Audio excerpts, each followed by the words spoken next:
नमस्कार साथियों, कैसे हैं आप सब।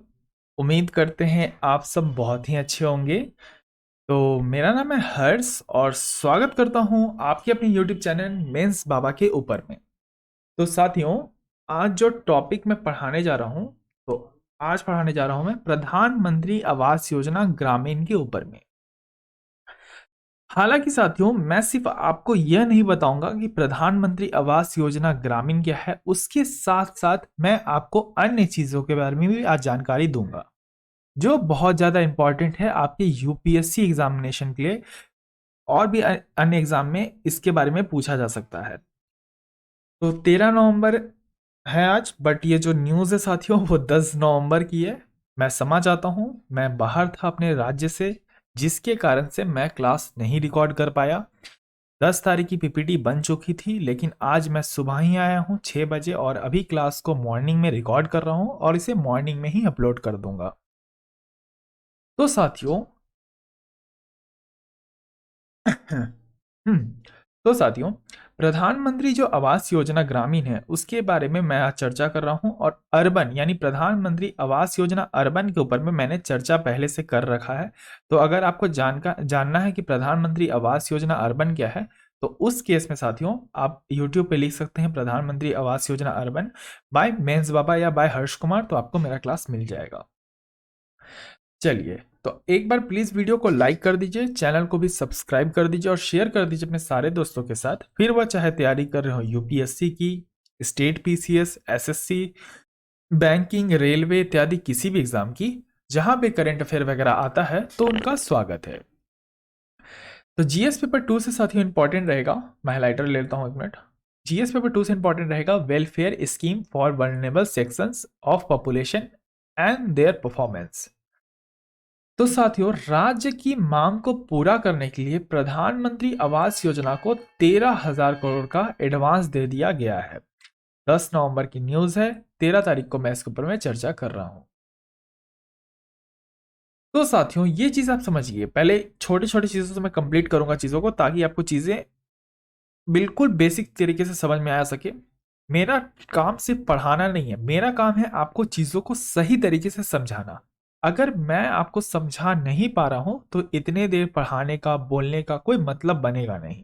इसलिए मैं हर एक चीज आपको बच्चे की तरह समझाता हूं। अब ये मत समझना कि मैं समझता हूं कि आपको इस बात की जानकारी नहीं होगी। ऑफ कोर्स इस बात की जानकारी आपके पास हो सकती है, लेकिन अगर आप चीजों को दोबारा पढ़ते हो तो उससे आपका रिवीजन ही होगा, कुछ नुकसान नहीं होगा। तो रिसेंटली साथियों, यूनियन मिनिस्ट्री ऑफ फाइनेंस के द्वारा अप्रूव कर दिया गया है एडवांस 13,000 करोड़ का, किसको? राज्य को। अब ये एडवांस क्या है? जैसे मान के चलिए आपके घर में एक शादी होने वाली है, ठीक है, या कोई भी एक तरह का कार्यक्रम होने वाला है। तो उसमें क्या करना रहता है? टेंट लगाना पड़ता है, खाने वाले को बुलाना पड़ता है, कोई भी जिस प्रकार का कार्यक्रम हो रहा है उस हिसाब से साथियों जब आप बुकिंग करते हैं तो वो लोग कहते हैं कि कुछ एडवांस दे दीजिए भैया, तब मैं आपके यहाँ आ जाऊंगा। तो उसी तरह से साथियों, जो टोटल बजटिंग है प्रधानमंत्री आवास योजना ग्रामीण का, उसमें से फर्स्ट फेज के लिए एडवांस दे दिया गया है 13,000 करोड़ रुपए का, किसको? राज्य को, ताकि वो प्रधानमंत्री आवास योजना ग्रामीण को अपने राज्य के अंदर में लागू कर सके। लेकिन साथियों, मुद्दा क्या है? सबसे बड़ा मुद्दा यहाँ क्या बन रहा है? मुद्दा यह बन रहा है कि ये जो पैसा दिया गया है ना, वो कंटिजेंसी फंड से निकाल के दिया गया है। अब ये कंटिजेंसी फंड क्या है, ये समझने का पहले प्रयास कीजिए। सरकार साथियों 3 जगह से पैसा देती है, एक कंसोलिडेटेड फंड से, एक कंटिजेंसी फंड से, एक पब्लिक फंड से। जब हम बात करते हैं साथियों कंटिजेंसी फंड की, तो इस केस में साथियों जो भी हमें फंडिंग करती है सरकार, वो तब करती है जब किसी तरह का कोई इमरजेंसी आ जाए, यानी कोई ऐसा खर्चा जो अनएक्सपेक्टेड हो या अनफोर्सीन हो। उस तरह के खर्चे को, जैसे साथियों जब सरकार बजट बना रही थी और अपने खर्चों को लिख रही थी, तो उन्होंने ये नहीं सोचा था कि इस साल कोरोना आ जाएगा और उन्हें इस प्रकार के चीजों पर खर्चा करना पड़ेगा। उस तरह के इमरजेंसी खर्चों के ऊपर में सरकार ने कंटीजेंसी फंड की एक तरह से रचना की है, आर्टिकल 267 फर्स्ट के तहत, जिसमें साथियों सरकार क्या करती है? फंडिंग करती है इन केस ऑफ इमरजेंसी, या कोई भी एक तरह का अनएक्सपेक्टेड इमरजेंसी आ जाता है भारत के अंदर में तब। अब ये आपको जानना पड़ेगा कि कंटीजेंसी फंड में पैसा आता कहां से है। ठीक है, तो पैसा आता है साथियों आपका कंसोलिडेटेड फंड से। जैसे मान के चलिए 100 करोड़ कंसोलिडेटेड फंड है भारत सरकार के पास, उसमें से उन्होंने 20 करोड़ निकाल दिया कंटीजेंसी फंड बोलकर। क्यों? क्योंकि यहाँ पे क्या है इसका नेचर? इसका नेचर है कि ऐसा कोई इमरजेंसी जो विपदा आ जा रही है कल को या आ सकती है, इसके लिए आपने 20 करोड़ रुपया निकाल के दे दिया, जो भी कोई विपदा आई उसके अंदर में। जैसे साथियों आपके घर में अगर कोई भी पर्सन अर्निंग करते होंगे, जैसे आपके पापा अर्न करते होंगे या आपकी मम्मी अर्न करती होंगी या आप खुद भी अर्न करते होंगे, तो कल को आपके घर में कोई बुरा वक्त आ जाए, उसके लिए आप क्या करते हो? थोड़ा पैसा अपने सैलरी से क्या करते हो? बचा के रखते हो। उसी प्रकार साथियों सरकार क्या करती है? अपने बुरे वक्त के लिए कंटीजेंसी फंड के अंदर में पैसे डाल के रखती है। जब साथियों पैसे निकालने की बात आती है तो इसमें किसी तरह का अप्रूवल नहीं चाहिए रहता है। लेकिन लेकिन लेकिन लेकिन सबसे इंपॉर्टेंट बात कि जब आप इसमें वापस पैसे भरोगे, जैसे मान के चलिए 100 करोड़ था, 20 करोड़ मैंने कंटीजेंसी फंड के अंदर में डाल दिया, अब इसके अंदर में कितना बचा? 80 करोड़ रुपया। अब वापस से जब हम कंटीजेंसी फंड से निकाल के कंसोलिडेटेड फंड में डालेंगे इसको 100 करोड़ बनाने के लिए, उस केस में साथियों हमें पार्लियामेंट के अंदर में क्या देना पड़ेगा? सरकार को यह जवाब देना पड़ेगा कि उन्होंने ये पैसा क्यों निकाला था। निकालना का समय ऐसा कोई बात नहीं करना रहता पार्लियामेंट के अंदर में, ना अप्रूवल चाहिए रहता है किसी का। लेकिन जब आप पैसा वापस भरते हैं ना, तो उस केस में पार्लियामेंट के अंदर में सरकार की ये अकाउंटेबिलिटी बन जाती है कि उन्होंने ये पैसा वास्तविकता में इमरजेंसी यूज के लिए निकाला था या फिर किसी स्कीम को इम्प्लीमेंट करने के लिए। अब मुद्दा यही है कि प्रधानमंत्री आवास योजना ग्रामीण एक तरह का स्कीम है, लेकिन सरकार ने जो पैसे दिए हैं इसमें दिए हैं कंटीजेंसी फंड से निकालकर। ठीक है, तो अब आपको समझ में आ रहा होगा कि मुद्दा क्यों बन रहा है। ये मुद्दा हालांकि अभी इतना गर्म नहीं हो रहा है, लेकिन हो सकता है कि जब वापस से पैसे भरने की बात आए तो कहीं ना कहीं यह मुद्दा उस समय और हाईलाइट होकर सामने आएगा। तो ये चीजें मैंने चर्चा कर दी, आपको ये कहीं पे भी नहीं मिलेगा कि कंटीजेंसी फंड से पैसा निकाल के दिया गया है। तो सबसे बड़ा बात कि इंडियन पॉलिटी एम लक्ष्मीकांत के अंदर में भी कंटीजेंसी फंड के बारे में, कंसोलिडेटेड फंड के बारे में चर्चा कर रखा हुआ है, तो आप वो जाके देख सकते हैं।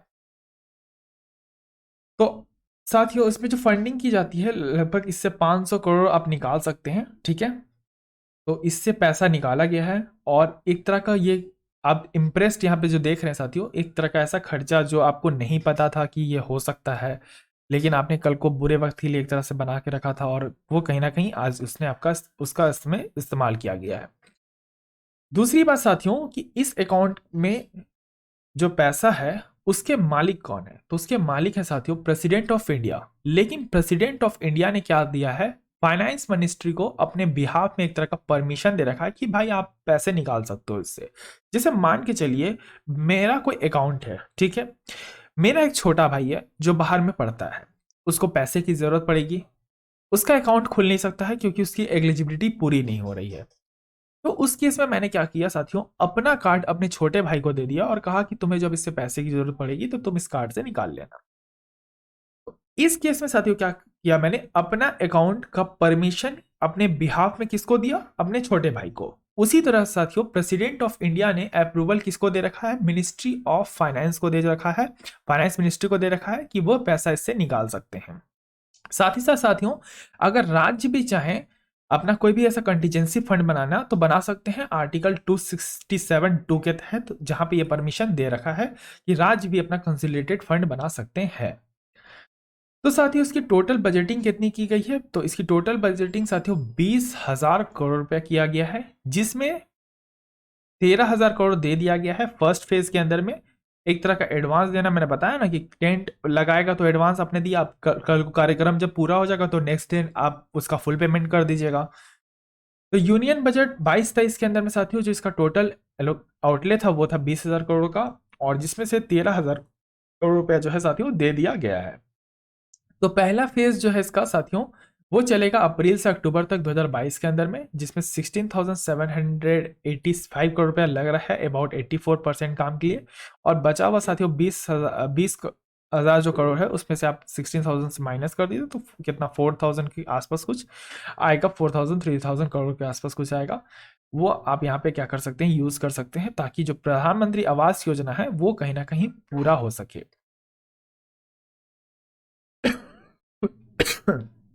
ठीक है, तो आशा करता हूँ आपको चीजें समझ में आ रही होगी। आ रही है तो वीडियो को लाइक कर दीजिए और चैनल को भी सब्सक्राइब कर दीजिए। तो बेसिकली साथियों, प्रधानमंत्री आवास योजना ग्रामीण है क्या? बैकग्राउंड की बात कर लेते हैं साथियों। तो जो आपका इंदिरा आवास योजना है, उसी का नाम बदल के साथियों 1 अप्रैल 2016 को क्या कर दिया गया? प्रधानमंत्री आवास योजना ग्रामीण कर दिया गया। और प्रधानमंत्री आवास योजना सिर्फ बस समझिए दो है, एक प्रधानमंत्री आवास योजना एक हो गया, उसके अंदर में जैसे प्रधानमंत्री आवास योजना एक हो गया, इसके अंदर में दो पार्ट हो गए, एक हो गया आपका ग्रामीण और एक हो गया आपका अर्बन। ठीक है, तो हम लोग साथियों किसकी बात कर रहे हैं? हम लोग बात कर रहे हैं रूरल की। ओके, चलिए, तो लॉन्च किया गया है इसको साथियों मिनिस्ट्री ऑफ रूरल डेवलपमेंट के द्वारा। और ये इसका एम है हाउसिंग प्रोवाइड करना सबको 2022 तक, यानी जो भी कच्चे मकान के अंदर में रहते हैं उनको पक्का मकान प्रोवाइड करना। पक्का मकान मतलब सीमेंटेड मकान प्रोवाइड करना, जिससे उनको कोई भी परेशानी ना हो। एक तरह का ये सोशल वेलफेयर प्रोग्राम है साथियों, जो गवर्नमेंट इसकी फाइनेंसिंग करती है। और इसकी फाइनेंसिंग में आगे चर्चा भी करूंगा इसके ऊपर में। तो इसमें टोटल जो फाइनेंशियल असिस्टेंस है वो 1.2 लाख करोड़ का प्लान है, और प्लेन एरियाज के अंदर में है। और साथियों 1.30 लाख करोड़ कितना का है साथियों? हिलीज एरिया के अंदर में है। करोड़ नहीं, सॉरी, ओनली लाख। बस में आने से ना साथियों ठंडा लगा है मुझे थोड़ा सा, और बोलने में काफ़ी परेशानी हो रही है कहीं ना कहीं थोड़ी बहुत। तो बता दिया साथियों मैंने, टारगेट है इसका कि लोगों को एक तरह से पक्का मकान प्रोवाइड करना। ये आंकड़े हैं, आप आंकड़े देख सकते हो। आंकड़े आपको काम आ सकते हैं अगर आप मेंस आंसर राइटिंग में करते हो, लेकिन ये इंपॉर्टेंट बन जाता है कि आंकड़ों से ज़्यादा आप चीज़ों को कैसे हाईलाइट करते हो। मेंस में तो इसके बारे में उतना नहीं पूछा जाएगा, लेकिन आप एक चर्चा छोटे बहुत कर सकते हो किसी क्वेश्चन के अंदर में, लेकिन प्रीलिम्स में डायरेक्ट क्वेश्चन यहाँ से बनता है। अब इसकी फंडिंग की बात करें साथियों, तो फंडिंग इसकी केंद्र सरकार के साथ राज्य सरकार भी करती है। तो प्लेन एरियाज में साथियों 60-40 के रेशियो में किया जाता है, और हिलीज एरिया में 19-10 के हिसाब से किया जाता है।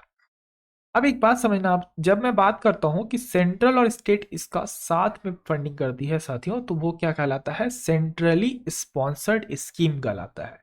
और जब साथियों केंद्र सरकार ही सिर्फ फंडिंग करती है तो उसे क्या कहते हैं? उसे कहते हैं सेंट्रल सेक्टर स्कीम।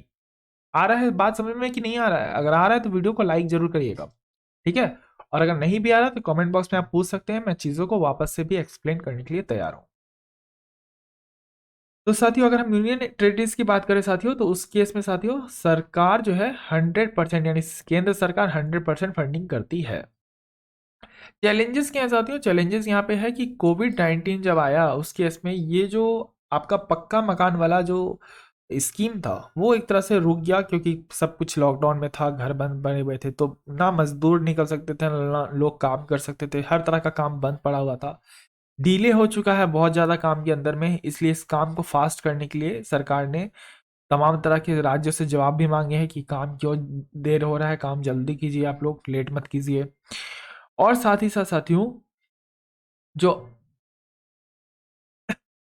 कोविड आया उसके कारण से साथियों जो अनअवेलेबिलिटी दिखने को मिल रहा है हम लोग को, मटेरियल्स का, लेबर का, डिले हो रहा है, बहुत सारे कारणों से डिले हुआ काम। तो चैलेंजेस यही है कि जो हम लोग का एम था कि हम लोग को 2022 तक जो अगर स्कीम चला रहे हैं और ये लिखते हैं हाउसिंग फॉर ऑल, तो वास्तविकता में 2022 तक ये चीज़ें पूरी हो जानी चाहिए। लेकिन सबसे बड़ा कारण यहाँ कोविड का है, फिर आपका रॉ मटेरियल्स का है। आपको पता है कि बहुत सारे रॉ मटेरियल्स जैसे बालू हो गया, सीमेंट हो गया, ये सब कभी कभी क्या हो जाते हैं, इस सब चीज़ों के शॉर्टेज हो जाते हैं और प्राइस हाई हो जाती है, क्योंकि कुछ कुछ प्रतिबंध लग जाते हैं कि आप इन्वायरमेंटल एक्ट के तहत यहाँ से इतना बालू नहीं निकाल सकते हैं, ये नहीं कर सकते, वो नहीं कर सकते, पेड़ नहीं काट सकते हैं। तो उस केस में कहीं ना कहीं डिले होते हैं चीज़ें, और इसलिए राज्य से भी एक तरह का केंद्र ने जवाब मांगा है कि भाई डिले क्यों हो रहा है काम में, आप ये चीज़ों को बताइए। तो मेंस आंसर राइटिंग में आप साथियों ये कर सकते हैं कि प्रधानमंत्री आवास योजना अर्बन और ग्रामीण के आपको फायदे और नुकसान क्या है ये आप लिख सकते हो, ताकि इसमें चीज़ें आपको ज़्यादा तरीके से कवर हो सके। आशा करता हूँ चीज़ें कंप्लीटली आपको समझ में आ गई होगी। अगर आ गई है तो वीडियो को लाइक जरूर कीजिएगा, चैनल को सब्सक्राइब भी कर दीजिएगा। और दूसरी बात कि सबसे बड़ी बात कि कंटिजेंसी फंड का मुद्दा अभी सामने हाईलाइट होकर नहीं आया, लेकिन मैंने इसे हाईलाइट कर दिया है। तो ये मत समझना कि यार यहाँ पे मैं किसी पार्टी की निंदा कर रहा हूँ या ये कुछ अलग बात कर रहा हूँ। आप ब्यूरोक्रेट्स बनने जा रहे हैं तो थिंकिंग आपकी ब्यूरोक्रेसी वाली होनी चाहिए। आपको ट्रांसपेरेंसी लाना है लोगों के बीच में, ना कि कोई लूप होल बना हुआ है उसी लूप होल में आप भी फंसे पड़े हो, आप भी कुछ उतना ध्यान नहीं दे रहे हो। उस तरह से प्रशासन में काम नहीं होता है। आपको लोगों के बीच में काम करना है तो ट्रांसपेरेंसी क्रिएट करनी होगी कि कोई भी लूप होल अगर बन रहा है तो आपको उसको रिमूव करना होगा। तो इसीलिए साथियों कंटीजेंसी फंड वाला मुद्दा मैंने जानकर उठाया। ये पेपर में एकदम छोटा सा लिखा हुआ है, लोग इसे भले ही पढ़ने के दौरान इग्नोर कर सकते हैं कि हाँ नॉर्मल प्रधानमंत्री आवास योजना ग्रामीण न्यूज़ है, कोई बहुत बड़ी बात टॉपिक नहीं थी। ये टॉपिक ऐसा नहीं है बच्चे नहीं जानते होंगे, बच्चे जानते होंगे, लेकिन जिसकी फंडिंग की गई है वो कंटीजेंसी फंड से किया गया है निकाल के, और जो इंडियन पॉलिटी एम लक्ष्मीकांत का पार्ट है। ये कंटीजेंसी फंड के बारे में हो सकता है प्रीलिम्स में पूछ ले आपसे। क्यों पूछ ले? क्योंकि प्रधानमंत्री आवास योजना करंट में चर्चा में था। ठीक है, तो ये चीजें जरूरी बन जाती है कि आप चीजों को, इसलिए मैं बोलता हूं कि आप पढ़ो तो डिटेल में पढ़ो कोई चीज को, ताकि आपकी तैयारी एकदम बिल्कुल इंश्योर हो। इसलिए मैं जब भी पढ़ाता हूँ तो एक बार आप प्लीज़ वीडियो को लाइक किया कीजिए, कमेंट किया कीजिए, हाँ सर क्लियर हो रहा है नहीं हो रहा है। नहीं हो रहा होगा तो मैं दोबारा से बताऊंगा, कोई और वीडियो बनाऊंगा इसके ऊपर मैं, और इजी वे में समझाने की कोशिश करूंगा। लेकिन अगर आपको चीज़ें क्लियर होती है तो एक बार वीडियो को लाइक, चैनल को सब्सक्राइब और शेयर जरूर करें अपने दोस्तों के साथ, ताकि मैं आपको वो पढ़ा रहा हूँ जो एग्ज़ाम में आएगा। मैं किसी तरह का न्यूज़ नहीं पढ़ा रहा, मैं किसी तरह का इंटरेस्टिंग टॉपिक नहीं पढ़ा रहा कि आपको पूरा मूड फ्रेश कर दूंगा, एकदम इंजॉय करा दूंगा। इंजॉय करने के लिए यूपीएससी नहीं है, यूपीएससी है सीरियसली प्रिपरेशन के लिए। तो इसलिए आप जल्दी जल्दी व्यूज़ भी बढ़ाइए चैनल पे, ताकि कहीं ना कहीं मेरे इनकम भी चालू हो सके और मैं और इससे बेहतर बनाऊं, कल को बोर्ड पे समझाऊं, ये सब कर सकूं। इसलिए आप क्या करो, चीज़ों को शेयर करो और वीडियो को लाइक भी करो। तो आशा करता हूँ चीज़ें एंड एंड आपको समझ में आ गई होगी। तो अब नहीं बोलूँगा, यहाँ पे मैं दिखा दिया हूँ, वीडियो को लाइक, चैनल को सब्सक्राइब करना है। बहुत सारी स्पेशल क्लासेस मैंने ले रखी है, योजना सीरीज मैंने के अंदर में बहुत सारा योजना मैंने कवर कर दिया है। कोई भी योजना आपको और जानना हो तो आप चर्चा में कर सकते हैं, कमेंट बॉक्स में लिख सकते हैं, मैं उन योजनाओं को चर्चा कर दूंगा आपके साथ। ठीक है साथियों, तब अब आगे भी क्लास आते रहेगी, अब कोई दिक्कत नहीं है, मेरी तबीयत ठीक है। ओके, सो कमेंट में बताइएगा कैसा लगा वीडियो आपको। चलता हूँ, तब तक के लिए रखिए अपना ध्यान, मुझे दिया गया, धन्यवाद। जय हिंद, जय भारत।